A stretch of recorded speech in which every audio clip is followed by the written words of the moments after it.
Students, आज हम chapter 6 triangles के पहले भाग में थेल्स थ्योरम, जिसे हम बीपीटी अर्थात बेसिक प्रोपोर्शनैलिटी थ्योरम अर्थात हिंदी में बोले तो आधारभूत समानुपातिकता प्रमेय भी कहते हैं, को जानेंगे।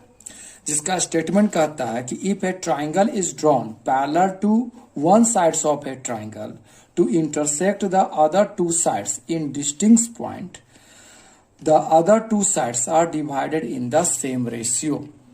अर्थात यदि किसी त्रिभुज की एक भुजा के समानांतर अन्य दो भुजाओं को काटते हुए कोई रेखा खींची जाए तो वह त्रिभुज की अन्य दो भुजाओं को समान अनुपात में विभाजित करती है। तो इस थ्योरम को सिद्ध करने के लिए हम मान लेते हैं कि ए बी सी एक क्या है, ट्राइंगल है, जिसमें किसी भी भुजा के समानांतर अर्थात पैरेलल एक लाइन खींचना है। तो मान लेते हैं कि हम BC के पैरेलल एक लाइन DE खींचा जो AB को D पर और AC को E पर इंटरसेक्ट करती है। तो ये DE इस BC के पैरेलल है। तो हमें दिखाना है कि AD और DB और AE और EC का जो रेशियो होगा वो हमारा इक्वल होगा, अर्थात AD by DB is equal to क्या होगा, AE बाई EC। चलिए तो इसे हम लोग प्रूव करते हैं। तो इसके लिए गिवन है इन ट्राइंगल ABC अर्थात ABC में DE जो है आपका पैरेलल किसके है, BC के। DE is parallel to BC, जो AB को D पर और AC को E पर इंटरसेक्ट करता है। तो हमें रिक्वायर्ड टू प्रूव करना है कि AD by DB, AD divided by जो DB है वो इक्वल है AE डिवाइडेड बाय EC के। अर्थात हमारा एक ट्राइंगल था ABC जिसमें DE जो था BC के पैरेलल था, जिसमें AB को ये D पॉइंट पर और AC को E पॉइंट पर इंटरसेक्ट करता है। तो हमें बताना है कि AD बाई DB जो होगा वो AE बाई EC के इक्वल होगा। इसके लिए हम एक कंस्ट्रक्शन करेंगे। कंस्ट्रक्शन में हमें क्या करना होगा कि D से एक पैरेलल परपेंडिकुलर लाइन AC के खींचना है और E से एक परपेंडिकुलर लाइन AB पर खींचना है। यहाँ हमने DM परपेंडिकुलर टू AC खींचा तथा EN जो है परपेंडिकुलर टू AB खींचा और इस BE और DC को ज्वाइन किया, BE तथा DC को ज्वाइन किया। Draw DM perpendicular to AC, EN perpendicular to AB and join BE and DC, BE and DC। तो प्रूफ अर्थात प्रमाण में हम देखते हैं, अगर हम इस ट्राइंगल ADE में अगर हम इसका एरिया निकालें अर्थात क्षेत्रफल निकालें तो एरिया ऑफ ट्राइंगल ADE अर्थात त्रिभुज AD का जो क्षेत्रफल होगा वो होता है 1/2 बेस इनटू हाइट। तो हम त्रिभुज के क्षेत्रफल पर इस के वैल्यू को अगर हम पुट करें तो यहाँ जो बेस होगा वो आपका होगा AD और जो हाइट जो होगा वो हमारा क्या होगा, EN। मतलब इस ट्राइंगल ADE में ये हमारा बेस का काम करेगा AD और EN जो होगा वो हमारा क्या होगा, परपेंडिकुलर यानी हाइट का काम करेगा। तो लिखेंगे AR यानी area of triangle ADE is equal to हम लोग लिखेंगे 1/2।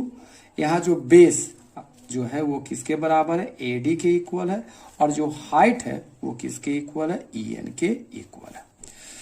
एंड इसी प्रकार अगर ये DBE में देखें तो DBE एक जो है ना मेरा एक्यूट ऑब्ट्यूस एंगल है। ये पहले एक्यूट एंगल ट्राइंगल था यानी न्यून कोण था, इसमें जो हाइट होता है वो इसी के बीच में स्थित होता है। लेकिन जब ये ऑब्ट्यूस ट्राइंगल हो जाता है था अधिक कोण त्रिभुज हो जाता है, तो ये अगर ऑब्ट्यूस ट्राइंगल है मतलब हमारा ये अधिक कोण त्रिभुज, कोई त्रिभुज में के कोई एंगल अगर 90 से इक्वल से बड़ा है तो ये हो गया ऑब्ट्यूस यानी अधिक कोण त्रिभुज है। तो अगर हम इस ट्राइंगल DBE को देखें तो ये DB वाला साइड हो गया और ये इस साइड है। तो अगर इसमें अगर हम हाइट खींचेंगे तो ये क्या होगा, इसके बढ़े हुए भाग पर हमको क्या करना पड़ेगा, परपेंडिकुलर डालना पड़ेगा।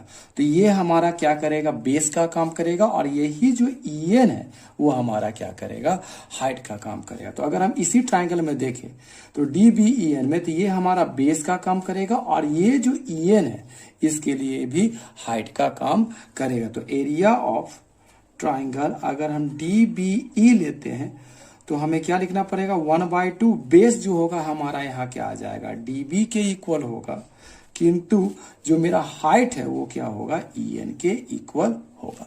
अब हम इन दोनों ट्राइंगल का रेशियो लेंगे एरिया का। तो area of triangle ADE divided by area of triangle DBE is equal to हमारा क्या हो जाएगा, 1/2 एरिया ऑफ ट्राइंगल ADE का जो वैल्यू रखते हैं तो 1/2 AD इंटू क्या हो जाएगा, EN, और एरिया ऑफ ट्राइंगल DBE का जो वैल्यू आएगा 1/2 इंटू DB इंटू क्या हो जाएगा, EN। अब हम इसमें से EN को क्या कर सकते हैं, कैंसिल कर सकते हैं। 1/2 क्या हो सकता है, कैंसिल हो सकता है। इस प्रकार area of ADE divided by area of DBE का जो रेशियो आएगा वो हमारा आएगा AD डिवाइडेड बाय DB के इक्वल होगा, जिसे हम फर्स्ट इक्वेशन मान लेते हैं। इसी प्रकार हमने यहां देखा कि एरिया ऑफ ट्राइंगल ADE और एरिया ऑफ ट्राइंगल DBE का जो रेशियो होता है वो किसके बराबर होता है, AD बाई DB के इक्वल होता है। अगर हम इस साइड से देखें तो एरिया ऑफ ट्राइंगल AD इसमें भी आएगा, और दूसरा ट्राइंगल जो यहां आ जाएगा DEC आ जाएगा। तो ADE और DEC का जो रेशियो होगा इसी मेथड से निकाले तो हमारा किसके बराबर हो जाएगा, AE डिवाइडेड बाय EC के इक्वल होगा। जैसे ADE और DBE का जो रेशियो था AD बाय DB के इक्वल था, तो इसी प्रकार ADE और ये DEC का जो रेशियो होगा वो हमारा AE डिवाइडेड बाय EC के इक्वल होगा। तो similarly area of ADE divided by area of CDE अगर हम लें, area of CDE is equal to क्या होगा मेरा, AE डिवाइडेड बाय EC के इक्वल होगा। ये हम क्या मान सकते हैं, इक्वेशन 2 मान सकते हैं। अब हम इस ट्राइंगल, इस पोर्शन में देखें तो ये जो ट्राइंगल है BDE और CDE, ये ट्राइंगल BDE और CDE एक ही बेस यानी एक ही आधार DE और सेम पैरेलल लाइन DE और BC के बीच स्थित है, इसलिए इन दोनों ट्राइंगल का जो एरिया होता है वो क्या होगा, इक्वल होगा, जिसे हम लोगों ने 9th क्लास में पढ़ा है। अर्थात अगर जब दो ट्राइंगल किसी समान बेस में है और वो दोनों के बीच जो ये जो दोनों ट्राइंगल है किसी दो पैरेलल लाइन के बीच में स्थित है, तो हमारा ये दोनों ट्राइंगल का जो एरिया होता है वो क्या होता है, इक्वल होता है। तो यहां हम देखते हैं कि DBE जो है DEC एक ही बेस DE में स्थित है, और DE और BC दोनों क्या है, पैरेलल है, इसलिए इसका एरिया ऑफ BDE जो होगा वो एरिया ऑफ CDE के इक्वल होगा। Since triangle DBE and triangle CDE are on the same base and between the same parallel line DE and BC, अर्थात त्रिभुज DBE और CDE एक ही आधार DE और समानांतर रेखा DE और BC के बीच स्थित है, इसलिए एरिया ऑफ ट्राइंगल जो मेरा होगा DBE जो होगा वो इक्वल हो जाएगा एरिया ऑफ ट्राइंगल CDE के इक्वल हो जाएगा, जिसे हम इक्वेशन क्या मान सकते हैं, 3rd मान सकते हैं। तो हम इस इक्वेशन 1st, 2nd और 3rd में देखें तो यहाँ क्या था, area of triangle ADE divided by area of triangle DBE, और दूसरे इक्वेशन में बोला जा रहा था area of triangle ADE divided by area of CD। तो यहाँ ये जो भाग है ये दोनों भाग हमारा क्या है, इक्वल है, किंतु ये दोनों भाग क्या था, डिफरेंट था। किंतु इक्वेशन 3rd के आधार पर ये जो DBE है वो किसके इक्वल हो गया, एरिया ऑफ ट्राइंगल CDE के इक्वल हो गया, इसलिए हम 1, 2 और 3 से लिख सकते हैं। From 1st, 2nd and 3rd we get area of ADE और एरिया ऑफ DBE और area of ADE by divided by area of CD दोनों क्या हो जाएगा हमारा इक्वल हो जाएगा। इसलिए ये जो AD जो है AD बाय DB जो होगा वो हमारा AE डिवाइडेड बाय EC के इक्वल होगा, जिसे हमें क्या करना था, प्रूफ करना था। Hence you can take the screenshot of this sheet.